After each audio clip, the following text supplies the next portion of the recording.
इस दास की ड्यूटी परमात्मा ने जहां से शुरू किया, मेरे स्वयं घर वाले भी नहीं मानने को तैयार थे, लेकिन मुझे विश्वास दृढ़ हो लिया था। और फिर ये ऐसे समाज के अंदर प्रवेश करना, अब मुझे फिर एक सीन याद आया करता रह कर। एक बार ये दास मेडिकल में गया था किसी रिश्तेदार को मिलने के लिए।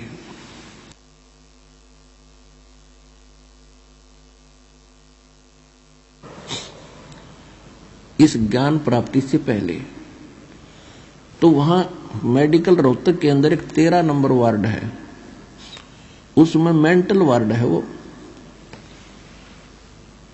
डॉक्टर उन मेंटल व्यक्तियों का इलाज कर रहे थे और वो उनको गाली दे रहा था, मैं तेरा जमाई हूं।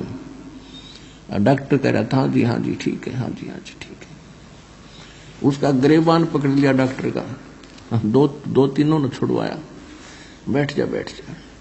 और फिर भी उनका ट्रीटमेंट कर रहे थे। और जब वो उन ट्रीटमेंट ठीक हो गया, वो स्वस्थ माइंड हो गया, फिर वही यूं कह रहे थे, डॉक्टर साहब नमस्ते। तो दास की ड्यूटी पागल वार्ड में ला रखी है।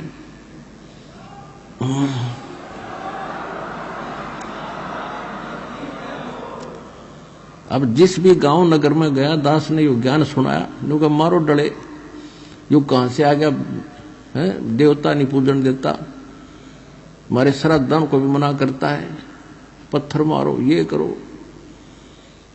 और अब जब उनको ज्ञान हुआ, जब तो मुझे गाली दे रहे थे और अब कहते हैं सत्साहिब गुरु जी, सत्साहिब गुरु जी, निहाल कर दिए, जीवन नाश हो गया था।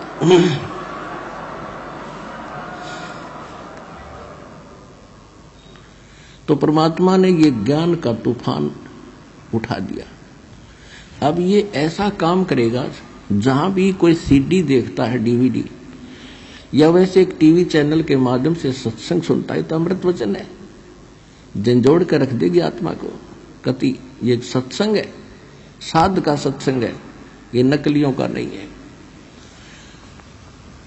और या कोई पुस्तक पढ़ते हैं, जब पुस्तक पढ़ेगी आत्मा, मन चाहे कितनी बकवाद करो, आत्मा हृदय से मानेगी कि ज्ञान ये है, और अवश्य कहेगी कबीर भगवान है।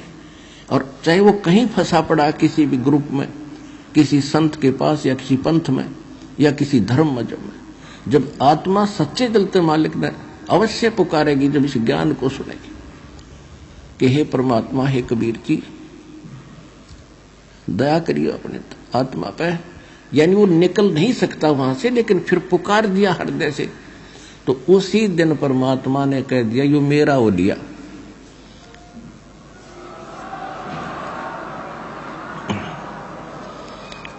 फिर काल को पकड़ कर बाजू से दूर कर देता है, दूर हो जाएगा, यो मेरा हो गया, अब मेरे ज्ञान को स्वीकार कर लिया। बेशक वो कितने दिन फिर वहां रहे, आएगा एक दिन, मालिक लाओगा, कुछ भी कारण बनावे। तो इस प्रकार परमात्मा ने कहा था कि तेरा ज्ञान सुनेगा वो तेरा, और मेरा माननेगा फिर उसके निकट मत आ जाइए। तो इस प्रकार ये परमात्मा का ज्ञान पूरे विश्व में फैलेगा। और परमात्मा कबीर परमेश्वर जी वैसे तो प्रत्येक युग में आते रहे, कुछ एक भक्तों को अपने लाइन में लगाते रहे, जिस कारण से परमात्मा की महिमा आज तक बनी रही। काल चाहता है परमात्मा का नामो निशान मिटे और ये भूल जाए भगवान को, नास्तिक हो जाए। जैसे पूरा चीन नास्तिक हो गया, रूस नास्तिक हो गया, और अब नंबर था हिंदुस्तान का ये नकली संत पंथ बना रखे, लाभ किसी को हो नहीं रहा, सब विकारों से ग्रस्त हैं, सब वही क्रियाएं करते हैं जो जन साधारण करता है। भगत विद्यार्थी होकर और स्कूल को छोड़कर बाहर खेलता फिरता है तो कैसा पास होगा? तो संसार की जो क्रियाएं हैं और भगत की क्रियाओं में दिन रात का अंतर होता है। तो जितने भी आप संत पंथ अन्य देखते हो वो संसार के आम क्रियाओं से भी निम्न स्तर के कर्म कर रहे हैं।